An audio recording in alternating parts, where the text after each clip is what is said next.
Today, we're going to venture into territory that might seem a little unconventional at first. We're going to talk a little bit about the concept of failing fast in business. Now, I know what you're probably thinking, failure and success. They're supposed to be on opposite ends, right? Well, in the entrepreneurial journey, the lines are maybe sometimes a little bit more blurred, right? And we're going to explore a little bit about how embracing failure and doing it quickly can actually be a powerful strategy for growth, for innovation, and for long-term success for you and your business. Remember, you're in business to have a better life, right? So it's a topic that gets often overlooked, but one that holds a key to unlocking potential and accelerating progress for you and your business. It's really about learning and adapting. It's about taking risks in business. It's almost like a dance. It's a careful balancing act between the safety portions and the unknown portions of any decision. And when you're leading a company, every decision carries weight, right? Whether it's launching a new product line or maybe experimenting with a marketing strategy, it doesn't matter really what it is, but something that you've never tried before. Maybe you're revamping your entire business model as the new year turns over here. Really, each choice comes down with its own sets of risks and rewards. But here's the key. These aren't just random shots in the dark. We're talking about calculated risks for you, right? You've been at this a while. This means that you're doing your homework, you're understanding the market, you're knowing the audience, and then making an informed decision, right? It's a little bit about gut, a little bit about data, all of this stuff. It's not really about diving headfirst without looking. It's about looking carefully and then taking the leap with all of the knowledge that you've gathered as a business owner thus far, right? That's where the concept of failing fast really comes in. It might sound counterintuitive at first. Why would anyone want to fail, and let alone fail quickly? But when we peel back these different layers, it's actually a strategy of resilience and agility. Failing fast is about testing the waters, really trying out these new ideas and being prepared to quickly step back if things aren't working as you had expected them to. And that often is the case in business, right? Imagine you're trying a new marketing campaign and you've done the research and you think it's going to be a hit, but there's always that element of uncertainty. I don't know about you, but we often will A/B test stuff, and I expect you probably do too. But with a fail fast approach, you'd launch this campaign in a small scale first, monitor results, and then gauge customer reactions. And if it's not hitting the mark, you've got the insights to quickly adjust your strategy or even pivot to something entirely different. The approach really turns failure into a learning tool. And that's what we have to look at all these little fast ups. It's all about learning. And instead of pouring resources into something that is uncertain for months or maybe even years, you're identifying what doesn't work early on. This way, you can save time, money, and energy, and the resources that you can then redirect into more promising avenues. That's the beauty of being a small business owner, is that you can make these changes ever so quickly, right? Failing fast isn't about recklessness. It's about smart and strategic risk taking. It's about being bold enough to try your new things and wise enough to see when they're not working, really. Agile enough maybe to change the course quickly. This really is how businesses stay ahead in the game, not just by taking risks, but by taking smarter risks, even better risks. It's one thing to talk about theories and strategies, but it's another thing to see them in action. And if we think about Uber, for example, today Uber's known as a household name. It's synonymous with ride sharing, but their journey wasn't always a straight shot at success. In the early days, they faced a lot of challenges. There was legal hurdles. There were pushbacks from traditional taxi services. In fact, there still are all of those today too, and they're pushing through them continuously. And logistical issues. However, whatever set them apart was their willingness to fail fast and adapt. They quickly adjusted to the regulatory challenges in all the different towns and provinces and cities and countries that they worked in, experimented with all sorts of different pricing models, and expanded their service offerings. And the agility turned into early failures, but those failures were really a blueprint for global success.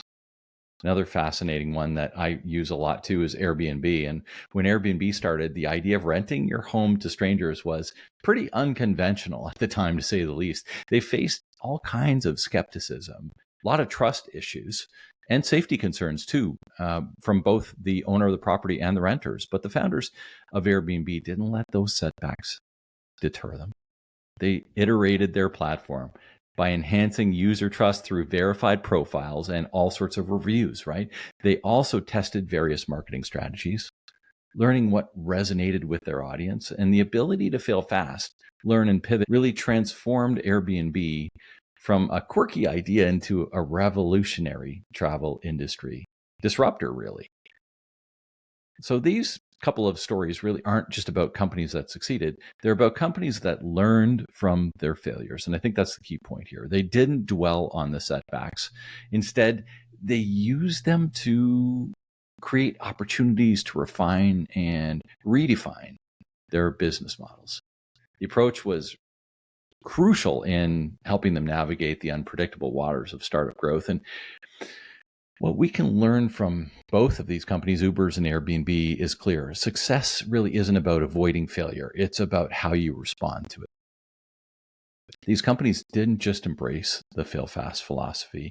They made it sort of a core part of their business strategy and culture, and it paid off in a big way. They are absolutely market leaders in their territories now.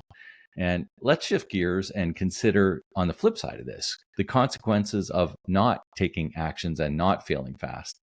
In the business world, hesitation to sticking rigidly to the status quo can be just as risky as taking the wrong turn, right? It's a bit more like being on a train track. And if you're not moving forward, you're potentially in the way of progress. And that can lead to being sidelined. And if we think of Blockbuster, for an example, at its very peak, Blockbuster was the giant in the movie rental industry. But as the digital age dawned and streaming technologies emerged, they really missed a critical opportunity to evolve. And they stuck with their ways and their traditional model, and they stuck with it for too long, ignoring the shift towards online streaming. And we all know Netflix and Amazon Prime have taken over that space now. It's a move that ultimately led to their decline, to the decline of Blockbuster, that is. It's a stark really reminder for all of us in business. The world is changing rapidly, and staying comfortable or refusing to adapt can be a recipe for obsolescence. And whether it's adopting new technologies, shifting customer trends, or changing market dynamics, being responsive and proactive is really the key here.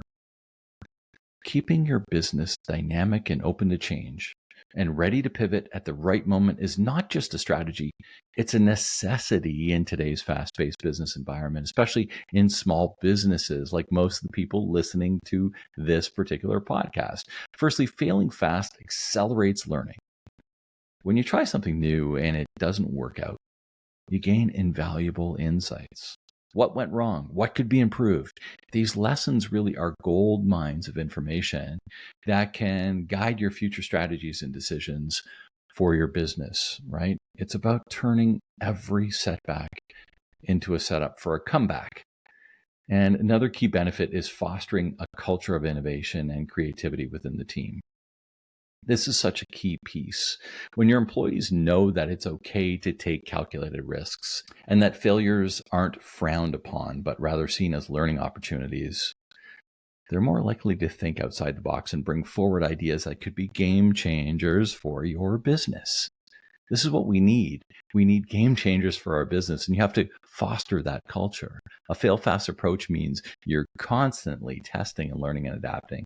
The agility can give you a significant competitive edge, really, when you think about it, allowing you to respond to market changes more swiftly than your direct competitors. You might be slower to recognize their missteps, or maybe too cautious to take bold steps or even to try. By identifying what doesn't work early on, you really avoid sinking more time, more money, and more effort into these unfruitful ventures. So how do you go about implementing this fail fast mentality in your business? It's one thing to understand the concept, but putting it into practice, well, it's where the real transformation happens. And first and foremost, it's about creating a company culture that embraces this experimentation like we were chatting about before. It means encouraging your team to step out of their comfort zones and to try these new ideas. It's important to communicate that failure isn't just accepted, it's expected.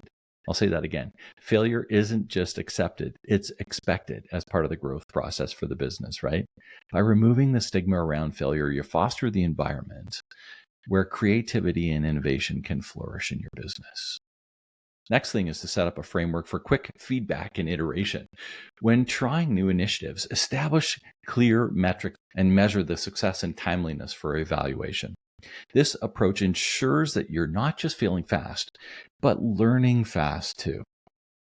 Use regular team meetings to review what's working and what's not. Encourage open and honest feedback. One of the things that we do at Shootopia is we have a weekly meeting with the management team and then daily little power-ups where we just say the 3 things that we're working on, and we can sort of be back and forth for quick iterations along the way. Regular meeting rhythm along this sort of framework is a big, important, crucial step on the communication of the process and accountability of all the things that you're working towards, right? Another crucial aspect is empowering your team to make the decisions without your involvement. A fail-fast environment thrives when team members at all levels feel they have the authority to test new ideas and pivot when necessary.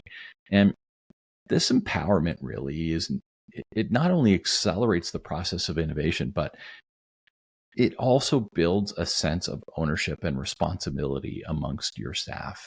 It's vital to balance failing fast with strategic planning as well. It's not just about taking random risks, but about taking calculated ones.